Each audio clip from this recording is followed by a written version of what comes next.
Ditarik 1 tahun, kenapa beritanya muncul pas Dapena naik lagi? Nah, ini nih yang sebenarnya lagi dalam pikiran saya. Apakah yang ada di pikiran saya ini sama juga seperti yang kalian pikirkan? Nah, baru-baru ini Dapena ini melakukan yang namanya kolaborasi bersama bintang dangdut DA7, yaitu yang namanya April. Dan pada saat itu Dapena melakukan live bersama yang dia kolaborasiin ini dan meraup penjualan produk itu melambung tinggi.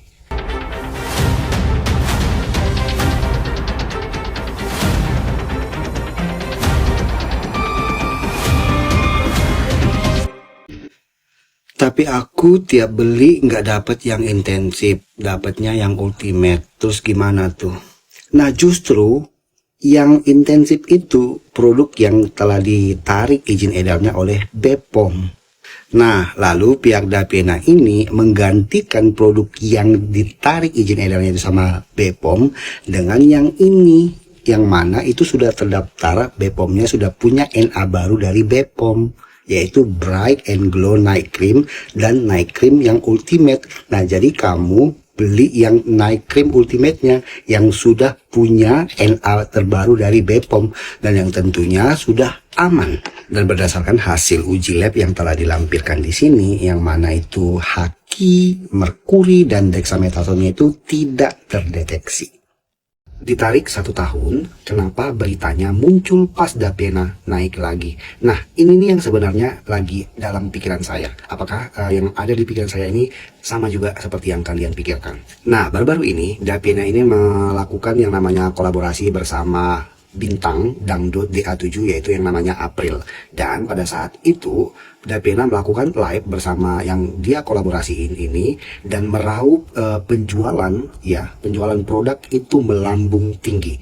Ya. Nah, lalu kemudian pada saat tanggal 15 Januari 2026 kemarin, BPOM pun merilis notifikasi bahwasanya produk dari Dapena Skincare ini yang Intensive Night Cream ini mengandung bahan yang dilarang seperti yang tercantum di sini ya.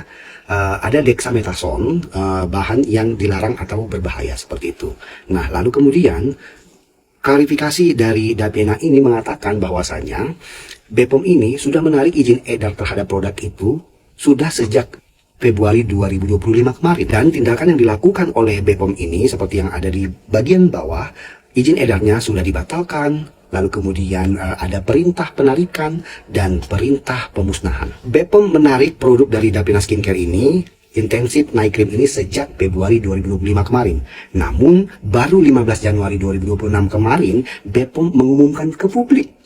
Case ini sama persis seperti apa yang dialami oleh Dr. Reja Gladys, di mana BPOM yang mengumumkan telah mencabut izin edar dari produk Ribeskin jauh sebelum ada permasalahan kasus NM dan Dr. Reja Gladys ini. Lalu kemudian BPOM-nya kembali mengumumkan bahwa produk Ribeskin ini telah dicabut atau dibatalkan izin edarnya pada saat persidangan kasus tersebut berlangsung. Pertanyaannya adalah, apakah memang regulasinya seperti itu, di mana BPOM menemukan penemuan terhadap satu produk tertentu dan izin edarnya dicabut, lalu diumumkannya itu ke publik nanti-nanti gitu.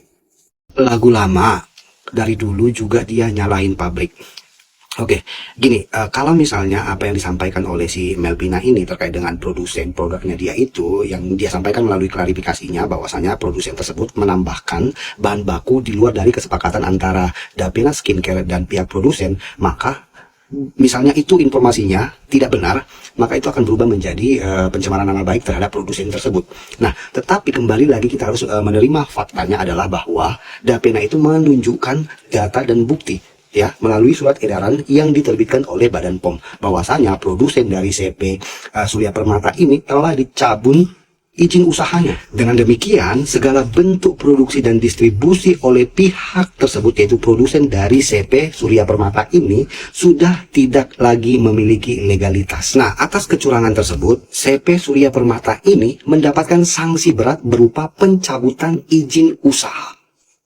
Nah, akhirnya pertanyaan kalian tunggu-tunggu dijawab juga sama owner Daviena ya guys.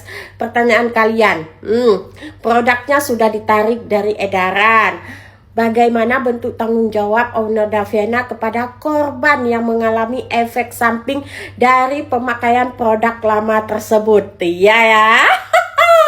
Jawaban dari owner Daviena adalah silahkan konsultasikan dan mendapatkan perawatan di klinik Daviena Estetika dengan syarat melampirkan bukti pembelian produk lama tersebut. Oke, jadi tidak perlu lagi resah kalian, tidak perlu lagi menuntut tanggung jawab. Silahkan kalian konsultasi dan mendapatkan perawatan di Daviena Estetik Klinik ya.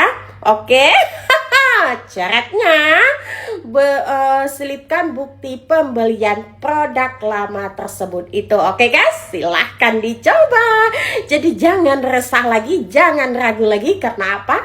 Sekarang Daviena sudah aman. Ya, nanti kita lihat aja komentar dari video ini. Apakah ada yang mengalami efek samping setelah penggunaan produk-produk kosmetik abal-abal ini, guys? Terkait dengan BPOM temukan 26 kosmetik berbahaya di akhir tahun 2025 ini, sebenarnya Sandri sudah baca komentar dari teman-teman semuanya. Ternyata banyak sekali korban-korban yang mendapati efek samping ya, teman-teman. Dan sekali lagi ya, teman-teman. Terus juga klarifikasinya tuh kayak 1 tambah 1, 2, 2 tambah 2, 4, ya kan? 4 tambah 4, 8, ya kan? Terus juga 4 kali 4, 16, ibu kota Indonesia itu Jakarta. Ibu kota Jawa Barat itu Bandung. Kayak begitu, putar-putar aja. Terus lagi, walaupun dia seorang dokter, tapi kalaupun dia jual, misalnya nih, skincare yang mengandung bahan berbahaya dilarang, ya kalian backlist aja lah, udah. Tiba-tiba saya ingin reaction dari video Mbak Vera nih, ya guys. Dari yang ini sebenarnya Sandi pengen tahu sih bagaimana klarifikasi dari pabrik maklonnya. Karena kalau pabrik maklonnya ini bener-bener ya, kalau misalnya terbukti berarti ya harus ditelusuri dong. Jadi saya menunggu nih, ayo dong klarifikasi dong pabrik maklonnya, pasti gong banget nih. Dan bisa jadi nanti ya kita akan tahu siapa sebenarnya dalangnya. Mereka bilang dilakukan penarikan karena adanya temuan kontaminasi. Gila nggak tuh kontaminasi? Jadi saya berpikir apakah benar ya simpang siur selama ini teman-teman? Kata Kak Sandri bahwasanya dalam suatu pabrik itu ada satu tempat untuk meracik bahan-bahan yang termasuk bahan-bahan dilarang dan juga bahan berbahaya.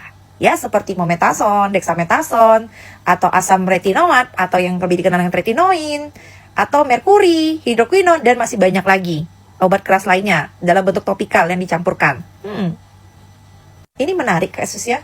Terus ada lagi mereka bilang produk tersebut diproduksi di pabrik maklon, sedangkan produk lain aman karena diproduksi di pabrik sendiri.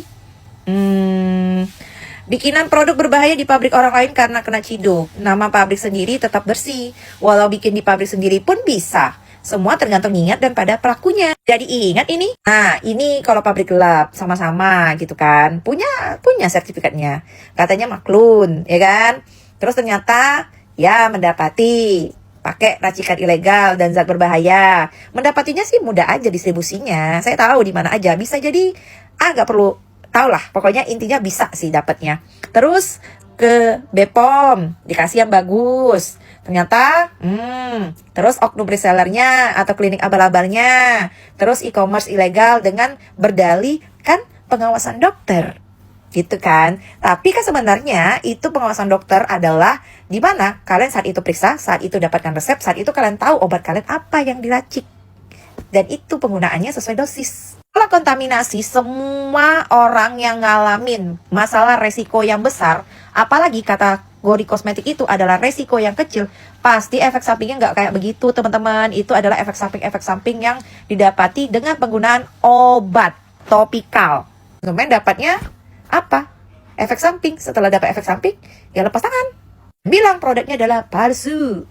Ngecep palsu, cenayang. Lepas tangan produknya mungkin masih ada jaringan yang sudah terlanjur beredar. Ingat Sandri ya, kita itu orangnya sangat memaafkan ya teman-teman. Pasti bentar lagi lupa ya. Nanti ada korbannya lagi, minta maaf lagi, lupa. Oke lah, segitu aja. Terima kasih. Salam Potek Sandri. Bye-bye.